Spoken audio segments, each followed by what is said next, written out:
ખ્યાતિ હોસ્પિટલના આરોપીને આશરો આપનારા કપડવંજના જયંતિ પટેલ સાથે વીટીવી ન્યૂઝે વાતચીત કરી, જેમાં મકાન માલિકે કહ્યું કે ચિરાગ રાજપૂત અને મિલિંદ પટેલ આરોપી છે તે વાતથી અમે તદ્દન અજાણ હતા. રાત્રે ઊંઘવા સમયે આ બંને મારા ફાર્મ હાઉસ પર આવ્યા હતા અને અમદાવાદના અમારા જૂના પાડોશીના કહેવા પર અમે આ બંનેને આશરો આપ્યો હતો. સવારે આ બંને મકાન ખાલી કરવાના હતા, પરંતુ મકાન ખાલી કરવાને બદલે બંને વધુ 2 દિવસ રહેવાની વ્યવસ્થા કરવાની વિનંતી કરી હતી, જેથી અમે વધુ 2 દિવસ માટે તેને ઘર આપ્યું હતું. આ બંને રાત્રિ રોકાણ કરવા માટે અમને રૂપિયા કે કોઈ મોંઘી વસ્તુ આપી નહોતી.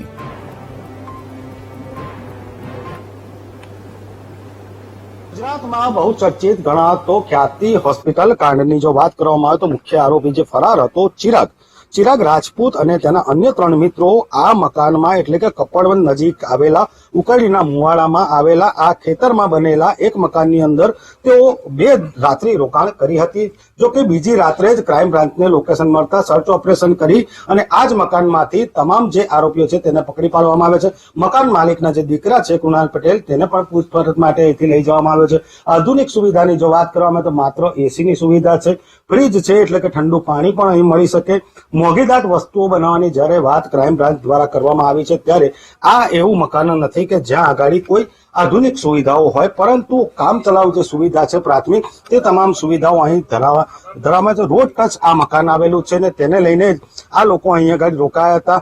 મકાન માલિકના એક ઓળખીતા હતા, તેમના દ્વારા આ મકાન માલિકની પાસે આ લોકોને રોકાણ કરવા માટે વિનંતી કરવામાં આવી હતી ને અજાણ આ મકાન માલિક દ્વારા તેમને સહાય કરવામાં આવી હતી. કાકા, જે આ ચિરાગ રાજપૂત અને જે અન્ય લોકો રોકાયા હતા, કઈ રીતના તમારે સંપર્ક થયો હતો અને કઈ રીતના એ લોકો રોકાયા હતા?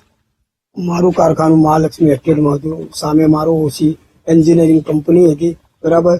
એમનો મારો બાબો બધા મિત્ર હતા, હું પણ મિત્ર હતો વર્ષોથી, લગભગ 20-25 વર્ષથી, બરાબર. એના કહેવાથી એમ કહ્યું કે મારા 4 ફ્રેન્ડો આવે છે, એમને ખાલી રાત્રે ઊંઘવાનું જ આપવાનું, બરાબર. દિવસે ક્યાં જાય આપણે કોઈ તપાસ કરી નહીં કે ક્યાં જાય શું, ખાલી 2-3 દિવસ 2 દિવસ પહેલા કહ્યું 2 દિવસ ઊંઘ આપજો તમે, બરાબર. પછી અમે સહાય આવી તો બીજા દિવસે એવું કહ્યું કે અમે કાલે સવારમાં નીકળી જવાના છે, એટલે આજે સવારમાં નીકળી જવાના હતા, બરાબર. એટલે અમે કઈ આ કેસમાં કશું જ જાણતા નહીં સાહેબ મારા. બાકી અમે ખુશા અત્યારે ફસાઈ ગયા, બાકી આ આશરો આલી એટલે બાકી મિત્રના કહેવાથી, બાકી અમે નિર્દોષ જ છે. અમારા ઘરમાં કોઈ એવું રેડીમેડ કોઈ એવું વસ્તુ ના મળે, કશું જ નહીં. અમે સાવકાર માણસો છીએ, બરાબર. કાકા, પોલીસ કેટલા વાગે આવી હતી, ક્યારે આવી હતી ને કઈ રીતના પછી એ લોકોની ધરપકડ કરી? 11:30 થી 12 ની વચ્ચે પોલીસ આવી, બરાબર. હું બહાર ઊંઘેલો ખાટલામાં, ઓળીને ઊંઘી ગયેલો, બરાબર. એટલે મને આવ્યું તો 2 બાજુ 2 ક્રાઇમ વાળા ઉભા રહ્યા. અમે ક્રાઇમમાંથી આવ્યો, મારી મિસિસ આ ખાટલામાં ઊંઘેલી, બરાબર. એટલે એને પણ જોયું કોઈ કે તમારા ત્યાં 4 મહેમાન આવ્યા. મેં પૂરેપૂરો સહકાર આવ્યો તો મારા ત્યાં 4 મહેમાન આવ્યા છે, બરાબર. મિત્રના કહેવાથી અમે આશરો ખાલી ઊંઘવા માટેનો આપતા હતા, બાકી બીજું કઈ શું છે, કોનું નામ છે, શું છે, શું બનાવ બન્યો અમે કઈ પણ જાણતા નહીં આ કેસમાં. ખ્યાતિ હોસ્પિટલમાં જે બનાવ બન્યો છે એ તો તમે સમાચારોમાં જોયો છે, એનો જ આરોપી છે એવું તમને ખબર હતી? ના, એવું કોઈ ખબર નહીં કે આ જ આરોપી છે. એટલે આરોપી છે એવું અમુક કોઈ જણાવવામાં આવ્યું હોય તો અમે તો રાખીએ જ નહીં સાહેબ મારા, અમે જ પૂરા રાખીએ. તમારા બાબાના પરિચયમાંથી આ લોકો રોકાવાયા હતા? ના, મારા બાબાના નહીં. જે ઓછી એન્જિનિયરિંગ કરો મિત્ર એને કહ્યું કે 4 દિવસ આ ભાઈઓને રાખજો તમે, આ 2 દિવસ રાખજો, બરાબર. ખાલી ઊંઘવા માટે આવશે તમારા ત્યાં, પરમ દિવસ સવારમાં નીકળી જશે, બરાબર. આ લોકોએ અહીં કોઈ મોંઘી વસ્તુ મગાવી હોય એવું હવે પોલીસ દ્વારા ખુલાસો કરવામાં આવ્યો છે. કેવી મોંઘી વસ્તુ મગાવી? અહીંથી કોઈ વસ્તુ ને પાણીની બોટલ પણ નતા મંગાવતા અમારા ત્યાંથી. અહીંનું જ પાણી અમારું જે હતું બોટલ ભરી આલતા હતા, એ પીતા હતા, બાકી કશું જ નહીં, કોઈ વ્યસન નહીં, કશું જ નહીં એમના ત્યાં. કાકા, જે આ 4 લોકો હતા, બરાબર છે, અહીં રોકાતા હતા, આખો દિવસ આ લોકો અહીં રોકાતા હતા? ના, રાત્રે 10-11 વાગે આવે, 10 વાગ્યાની આજુબાજુ આવતા હતા ને સવારમાં પાછા ના તો વગર નીકળી જતા તે ભાઈ. બસ. ક્યાં જતા હતા એવું કઈ ખબર? કોઈ નહીં, અમારે કોઈ તપાસ કરવાની જરૂર. આપણે શું, આપણે તો મિત્રના કહેવાથી 2 દિવસ રહેવાની ખાલી ઊંઘવાની સગવડ આલી, બાકી અમારું લેવા દેવા જ કશું નહીં. અમે કોઈ વસ્તુ જાણતા જ નહીં. કાકા, કેટલા જણને અહીંથી પોલીસ પકડીને લઈ ગઈ છે? 4 જણને પકડી જ અને મારા બાબાને ક્રાઇમ બાદ પકડી ગઈ, બરાબર. એટલે કે પૂછપરછ કરી હવે 12 થી 1 ના ગાળામાં અથવા 3 થી 4 ના ગાળામાં તમારા બાબાને અમે પૂછપરછ કરી પાછો મોકલી દઈશું, બરાબર. કાકા, પોલીસને શું વિનંતી કરવા માંગશો?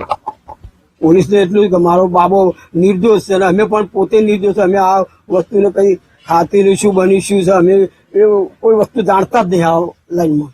આ લોકો જે રોકાયા હતા એમાં તમને કોઈ પૈસા કે કોઈ વસ્તુ આપી? આ કોઈ લોકોએ? કોઈ કશું જ નહીં. અમે કોઈ રૂપિયાની આશા નહીં રાખી. ભાઈ સાતો ભાઈ બંધના હિસાબે ખાલી ઊંઘવાની સગવડ આલીએ જ, બાકી અહીં બ્રશ કરવા નતા રહ્યા થાય ભાઈ. ચોક્કસથી જે આ મકાન માલિક છે તેમના પુત્રને પણ ક્રાઇમ બ્રાન્ચ પૂછપરછ માટે અહીંથી લઈ ગઈ છે.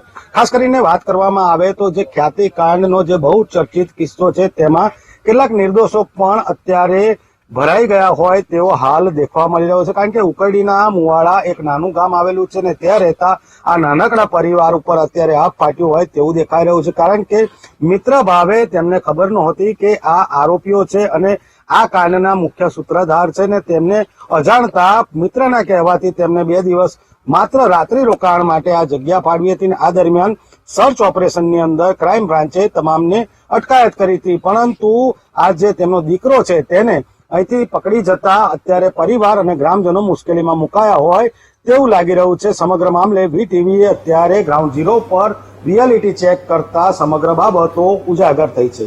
સંદીપ રાજપૂત સાથે વીટીવી ન્યૂઝ, ઉકરડીના મુવાડા, કપડવંજ.